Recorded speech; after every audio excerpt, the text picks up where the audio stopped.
तो हेलो बच्चों, आज हम पढ़ते हैं चैप्टर नंबर 12 नीलकंठ।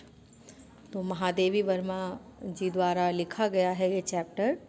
उन्हें आधुनिक युग की मीरा भी कहा जाता है। तो सुप्रसिद्ध लेखिका महादेवी वर्मा द्वारा लिखित यह संस्मरण उनके पशु पक्षियों के प्रति प्रेम व सेवा की भावना को व्यक्त करता है। नीलकंठ राधा और कुब्जा पात्र के माध्यम से लेखिका ने इनके प्रेम, ईर्ष्या व जलन की भावना को साकार रूप दे दिया है। राधा का विरह मन को जहाँ उद्वेलित करता है, वहीं कुब्जा द्वारा नीलकंठ की प्रताड़ना हृदय में अजीब टीस उत्पन्न करती है। तो बेटा, पशु पक्षियों के ऊपर ये आपका चैप्टर है। महादेवी वर्मा जी पशु पक्षियों को पालती थीं, उन्हें बहुत प्रेम था, उनकी मदद करती थीं। इसी विषय में उन्होंने कई कहानियाँ भी लिखी हैं।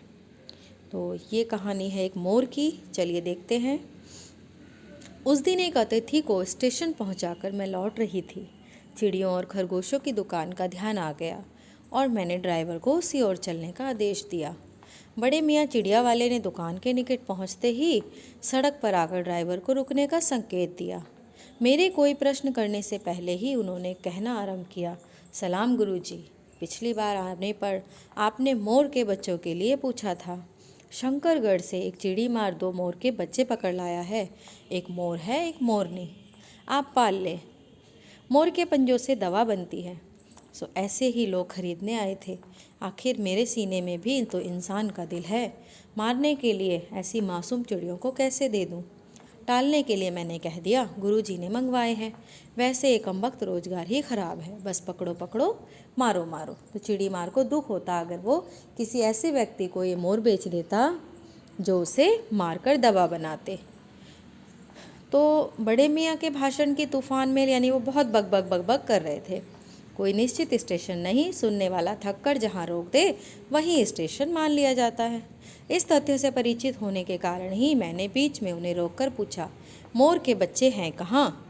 बड़े मियाँ के हाथ के संकेत का अनुसरण करते हुए मेरी दृष्टि एक तार के छोटे से पिंजरे तक पहुँची, जिसमें तीतरों के समान 2 बच्चे बैठे थे। पिंजरा इतना संकीर्ण था कि पक्षी शावक जाली के गोल फ्रेम में किसी जड़े चित्र जैसे लग रहे थे। मेरे निरीक्षण के साथ साथ बड़े मियाँ की भाषण मेल चली जा रही थी। ईमान कसम गुरुजी, चिड़ी मार ने मुझसे इस मोर के जोड़े के नकद 30 रुपये लिए हैं। 12 कहा। भाई जरा सोच तो, अभी इनमें मोर की कोई खासियत भी नहीं है कि तू इतनी बड़ी रकम मांगने चला। पर वह मुझी क्यों सुनने लगा, आपका ख्याल करके अस्ता पछता कर देना ही पड़ा। अब आप जो मुनासिब समझे अस्तु। 30 चिड़ी मार के नाम के और 5 बड़े मियाँ के ईमान के देकर जब मैंने वह छोटा पिंजरा कार में रखा, तब मानो वह जाली के चौकटे का चित्र जीवित हो गया। दोनों पक्षी शावकों के छटपटाने की से लगता था मानो पिंजरा ही सजीव उड़ने योग्य हो गया। जब देखिए आप लोग किसी नए जानवर को, पशु या पक्षी को, छोटे से बच्चे को आप किसी और से परिचित व्यक्ति से ले जा रहे होते हैं तो वो फड़फड़ाने लगता है, क्योंकि आप अपरिचित हैं, अभी वो आपको नहीं जानते। तो घर पहुंचने पर सब कहने लगे, तीतर है, मोर कहकर ठग लिया है। कदाचित अनेक बार ठगे जाने के कारण ही ठगे जाने की बात मेरे चिढ़ जाने का दुर्बलता बन गई।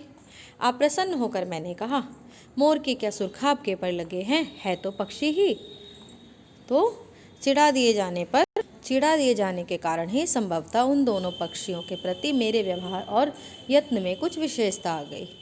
पहले अपने पढ़ने लिखने के कमरे में उनका पिंजरा रखकर उसका दरवाज़ा खोला, फिर 2 कटोरों में सत्तू की छोटी छोटी गोलियां और पानी रखा। वे दोनों चूहेदानी और पिंजरे से निकलकर कमरे में मानो खो गए। कभी मेज के नीचे घुस गए, कभी अलमारी के पीछे। अंत में इस लुका छुपी से थककर उन्होंने मेरी रद्दी कागजों की टोकरी को अपने लिए नए बसेरे का गौरव प्रदान किया। 2-4 दिन वे इसी प्रकार दिन में इधर उधर गुप्तवास करते और रात में रद्दी की टोकरी में प्रकट होते रहे। फिर आश्वस्त हो जाने पर कभी मेरी मेज पर, कभी कुर्सी पर और कभी मेरे सिर पर अचानक आविर्भूत होने लगे, यानी वो महादेवी जी से परिचित हो गए। खिड़कियों में तो जाली लगी थी, पर दरवाज़ा मुझे निरंतर बंद रखना पड़ता था। खुला रहने पर चित्रा यानी मेरी बिल्ली इन नव आगंतुकों का पता लगा सकती थी और तब उसके शोध का परिणाम क्या होता वो उन्हें खा जाती। यह अनुमान करना कठिन नहीं है। वैसे वे चूहों पर भी आक्रमण नहीं करती, परंतु यहाँ तो दो सर्वथा अपरिचित पक्षियों की अनधिकार चेष्टा का प्रश्न था। उसके लिए दरवाज़ा बंद रहे और ये दोनों उसकी दृष्टि में ऐसे गैर मेरी मेज को अपना सिंहासन बना ले। यह स्थिति चित्रा जैसी अभिमानिनी मर्जारी के लिए असह्य ही कही जाएगी। जब मेरे कमरे का कायाकल्प चिड़िया खाने के रूप में बदलने लगा, तब मैंने बड़ी कठिनाई से दोनों चिड़ियों को पकड़कर जाली के बड़े घर में पहुंचाया, जो मेरे जीव जंतुओं का सामान्य निवास है। दोनों नवागंतुकों ने पहले से रहने वालों में वैसा ही कौतूहल जगाया जैसा नववधु के आगमन पर एक परिवार स्वाभाविक है।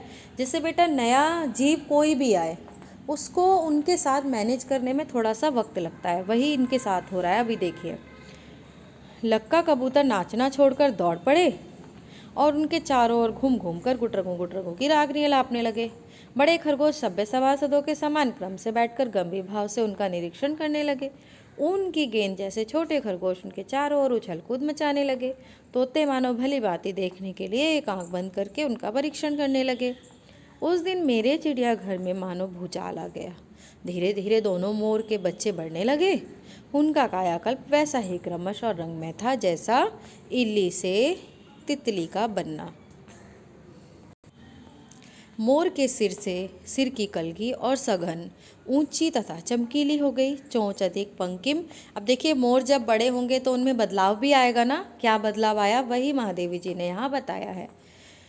पैनी हो गई, गोल आँखों में इंद्रनील की नीलाभ द्युति झलकने लगी।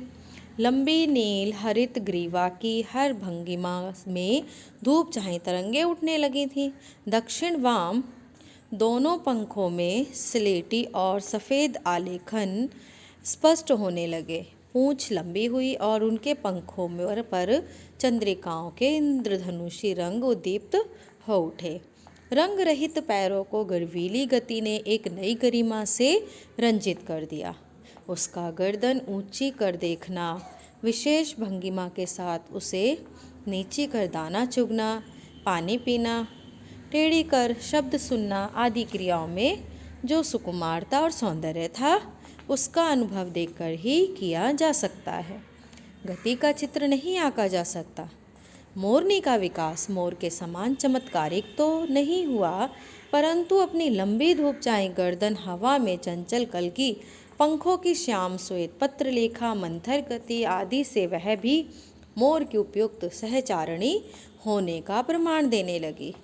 नीलाभ ग्रीवा के कारण मोर का नाम रखा गया नीलकंठ। ग्रीवा यानी गर्दन, और उसकी छाया के समान रहने के कारण मोरनी का नामकरण हुआ राधा। मुझे स्वयं ज्ञात नहीं कि कब नीलकंठ ने अपने आप को चिड़ियाघर के निवासी जीव जंतुओं का सेनापति और संरक्षण नियुक्त कर लिया। सवेरे ही वह सब खरगोश, कबूतर आदि की सेना एकत्र कर उस ओर ले जाता जहाँ दाना दिया जाता था, और घूम घूम कर मानो सबकी रखवाली करता रहता। किसी ने कुछ गड़बड़ की और वह अपने तीखे चंचू प्रहार से उसे दंड देने दौड़ पड़ता। खरगोश के छोटे बच्चों को वह अपने चोंच से उसके कान पकड़कर ऊपर उठा लेता था, और जब तक वह आर्तक्रंदन ना करने लगते उन्हें अधर में लटकाए रखता। कभी कभी उसकी पैनी चोंच से खरगोश के बच्चों को कर्णवेद संस्कार हो जाता था। उस पर वे फिर भी उस पर क्रोधित होने का अवसर न देते थे। दंड विधान के समान ही उस जीव जंतुओं के प्रति उसका प्रेम भी असाधारण था। प्राय वह मिट्टी में पंख फैलाकर बैठ जाता और वे सब उसकी लंबी पूंछ और सघन पंखों में छुआल जैसा खेलते रहते थे। तो बेटा, जब एक जगह सब लोग इकट्ठे होकर रहने लगते हैं तो सब लोग अच्छे से रहते हैं मिलजुल कर। ऐसी ही किसी स्थिति में एक सांप जाली के भीतर पहुंच गया। सब जीव जंतु भागकर इधर उधर छिप गए। केवल एक शिशु खरगोश सांप की पकड़ में आ गया। निकलने के प्रयास में सांप ने उसका आधा पिछला शरीर तो मुंह में दबा रखा था, शेष आधा जो बाहर था उससे चींची का स्वर भी इतना तीव्र नहीं निकल सकता था कि किसी को स्पष्ट सुनाई दे सके। नीलकंठ दूर ऊपर झूले में सो रहा था। उसी के चौकन्ने कानों ने उस मंद स्वर की व्यथा पहचानी और वह पूंछ पंख समेटकर सर से एक झपट्टे में नीचे आ गया। संभवतः अपनी सहज चेतना से ही उसने समझ लिया होगा कि सांप के फन पर चोंच मारने से खरगोश भी घायल हो सकता है।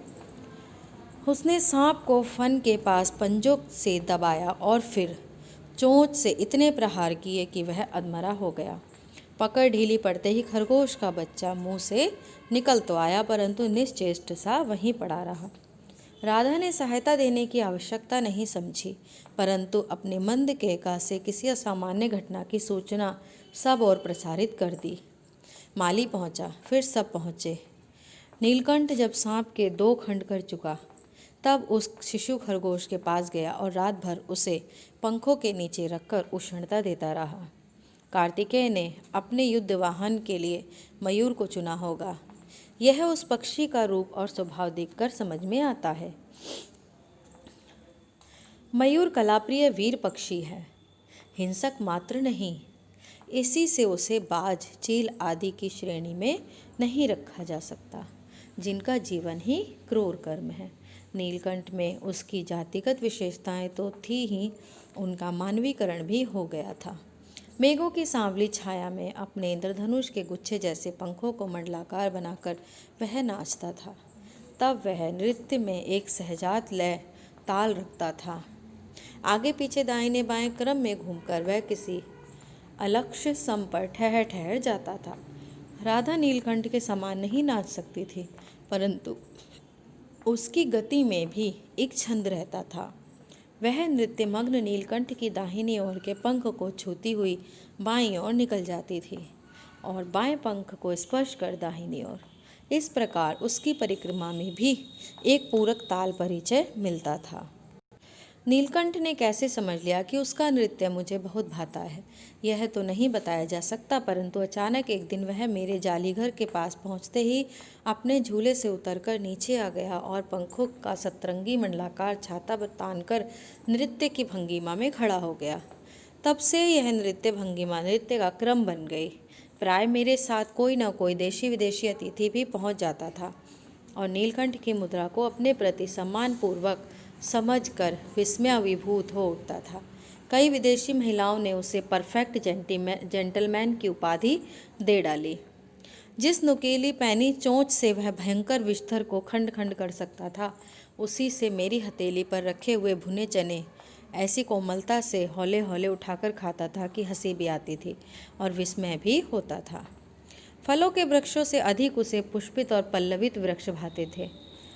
बसंत में जब आम के वृक्ष सुनहली मंजरियों से लद जाते थे, अशोक नए लाल पल्लवों से ढक जाता था, तब जालीघर में वह इतना स्थिर हो उठता कि उसे बाहर छोड़ देना पड़ता।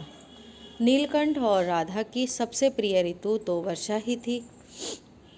मेघों के उमड़ आने से पहले ही वे हवा में उसकी सजल आहट पा लेते थे और तब उनकी मंद केका की गूंज अनुगूंज तीव्र से तीव्रतर होती हुई मानो वृंदों से उतरने के लिए सोपान पंक्ति बनने लगती थी।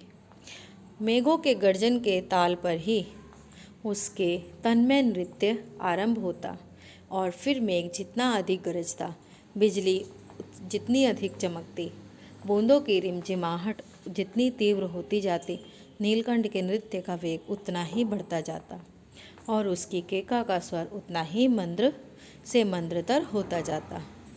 वर्षा के थम जाने पर वह दाहिने पंजे पर दाहिना पंख और बाएं पर बायां पंख फैलाकर सुखाता।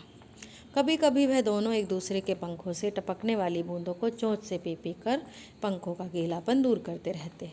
इस आनंद उत्सव की रागिनी में बेमेल स्वर कैसे बज उठा, यह भी एक करुण कथा है। एक दिन मुझे किसी कार्य से नखास कोने से निकलना पड़ा और बड़े मियाँ ने पहले के समान कार रोक लिया। इस बार किसी पिंजरे की ओर नहीं देखूंगी, यह संकल्प करके मैंने बड़े मियाँ की विरल दाढ़ी और सफ़ेद डोरे के कान में बंधी ऐनक को ही अपने ध्यान का केंद्र बनाया। पर बड़े मियाँ के पैरों के पास जो मोरनी पड़ी थी, उसे अनदेखा करना कठिन था। मोरनी राधा के समान ही थी। उसके मूंछ पर बंधे दोनों पंजों की उंगलियां टूटकर इस प्रकार एकत्रित हो गई थी, वह बड़ी ही नहीं हो सकती थी। बड़े मियाँ की भाषण मेल फिर दौड़ने लगी। देखिए गुरुजी, कमबख्त चिड़ी मार ने बेचारी का क्या हाल किया है। ऐसे कभी चिड़िया पकड़ी जाती है? आप ना आई होती तो मैं उसी के सिर पर इसे पटक देता, पर आपसे भी अधमरी मोरनी ले जाने को कैसे कहूँ। सारांश ये है कि 7 रुपये देकर मैं उसे अगली सीट पर रखवा कर घर ले आई, और एक बार फिर मैंने पढ़ने लिखने का कमरा अस्पताल बना लिया। पंजों की मरहम पट्टी और देखभाल करने पर वह महीने भर में अच्छी हो गई। उंगलियां वैसी ही टेढ़ी मेढ़ी रहीं, परंतु वह ठूंठ जैसे पंजों पर डगमगाती हुई चलने लगी। तब उसे जालीघर में पहुंचाया गया और नाम रखा गया कुब्जा। नाम के अनुरूप वह स्वभाव से भी कुब्जा ही प्रमाणित हुई। अब तक नीलकंठ और राधा साथ रहते थे, अब कुब्जा उनके साथ देखते ही मारने दौड़ती। चोंच से मार मार कर उसने राधा की कलगी नोच डाली, पंख नोच डाले। कठिनाई यह थी कि नीलकंठ उससे दूर भागता था और वह उसके साथ रहना चाहती थी। ना किसी जीव जंतु से उसकी मित्रता थी, ना वह किसी को नीलकंठ के समीप आने देना चाहती थी। उसी बीच राधा ने 2 अंडे दिए, जिसको वह पंखों में छिपाए बैठी रहती थी। पता चलते ही कुब्जा ने चोंच मार मार कर राधा को ढकेल दिया और फिर अंडे फोड़कर ठूंठ जैसे पैरों से सब और छितरा दिए। इस कलह कोलाहल से और उससे भी अधिक राधा की दूरी से बेचारे नीलकंठ की प्रसन्नता का अंत हो गया। कई बार वह जाली के घर से निकल भागा। एक बार कई दिन भूखा प्यासा आम की शाखाओं में छिपा बैठा रहा, जहाँ से बहुत पुचकार कर मैंने उतारा। एक बार मेरी खिड़की के शेड पर छिपा रहा। मेरे दाना देने जाने पर वह सदा की भांति पंखों को मंडलाकार बनाकर खड़ा हो जाता था, पर उसकी चाल में थकावट और आंखों में एक शून्यता रहती थी। अपनी अनुभवहीनता के कारण ही मैं आशा करती रही कि थोड़े दिन बाद सब में मेल हो जाएगा। अंत में 3-4 मास के उपरांत एक दिन सवेरे जाकर देखा कि नीलकंठ पूंछ फैलाए धरती पर उसी प्रकार बैठा है जैसे खरगोश के बच्चों को पंखों में छिपाकर बैठा था। मेरे पुकारने पर भी उसके ना उठने पर संदेह हुआ। वास्तव में नीलकंठ मर गया था। क्यों का उत्तर तो अब तक नहीं मिल सका है। ना उसे कोई बीमारी हुई, ना उसके रंग बिरंगे फूलों के स्तबक जैसे शरीर पर कोई चोट का चिन्ह मिला। मैं अपने शाल में लपेटकर उसे संगम ले गई। जब गंगा की बीच धारा में उसे प्रवाहित किया गया, तब उसके पंखों की चंद्रिकाओं से बिंबित प्रतिबिंबित होकर गंगा का चौड़ा पाट एक विशाल मयूर के समान तरंगित हो उठा। नीलकंठ के न रहने पर राधा तो निश्चेत ही हो गई। कई दिन कोने में बैठी रही। वह कई बार भागकर लौट आया था। वह प्रतीक्षा के भाव से द्वार पर दृष्टि लगाए रहती, पर कुब्जा ने कोलाहल के साथ खोज ढूंढ आरंभ की। खोज के क्रम में वह प्राय जाली का दरवाज़ा खुलते ही बाहर निकल आती थी और आम, अशोक, अशनार आदि की शाखाओं में नीलकंठ को ढूंढती रहती थी। एक दिन आम के पेड़ से उतरी ही थी कि कजली अल्सेशियन कुत्ती सामने आ गई। स्वभाव के अनुसार उसने कजली पर भी चोंच से प्रहार किया। परिणामतः कजली के 2 दांत उसकी गर्दन पर लग गए। इस बार उसका कलह कोलाहल और द्वेष प्रेम भरा जीवन बचाया न जा सका, परंतु इन 3 पक्षियों ने मुझे पक्षी प्रकृति की विभिन्नता का जो परिचय दिया वह मेरे लिए विशेष महत्व रखता है। राधा प्रतीक्षा में ही दुकेली है। आषाढ़ में जब आकाश में छादन हो जाता है, तब वह कभी ऊंचे झूले पर और कभी अशोक के डाल पर अपनी केका को तीव्रतर करके नीलकंठ को बुलाती रहती है। तो बेटा, देखा आपने कि जिस प्रकार इंसानों का स्वभाव अलग अलग होता है, उसी प्रकार पशु पक्षियों का स्वभाव भी कितना अलग होता है कि राधा और नीलकंठ को एक साथ लाया गया तो वो दोस्तों की तरह रहते थे, और कुब्जा ने आकर सब कुछ खराब कर दिया। हालांकि वो नहीं जानती थी कि मैं सही कर रही हूँ या गलत। इसी तरह इंसान भी नहीं जानता है कि उसका जो स्वभाव है वो किसी को नुकसान पहुँचा रहा है या नहीं। वो अपने स्वार्थ के लिए, अपने अच्छे कार्य के लिए, अपने मन को पूरा करने के लिए कार्य करता है। तो बेटा हमें अच्छे बुरे की पहचान होना बहुत ज़रूरी है। इस कहानी में यही दो आपको उद्देश्य मिलेंगे बताने के आपको कि एक तो हमें पक्षी और पशुओं से प्रेम होना चाहिए। हमारा जो जीवन हमारी प्रकृति से ही है। भगवान ने हमें इस प्रकृति के बीच भेजा है, तो प्रकृति का सम्मान करना हमारा प्रथम उद्देश्य होना चाहिए। दूसरा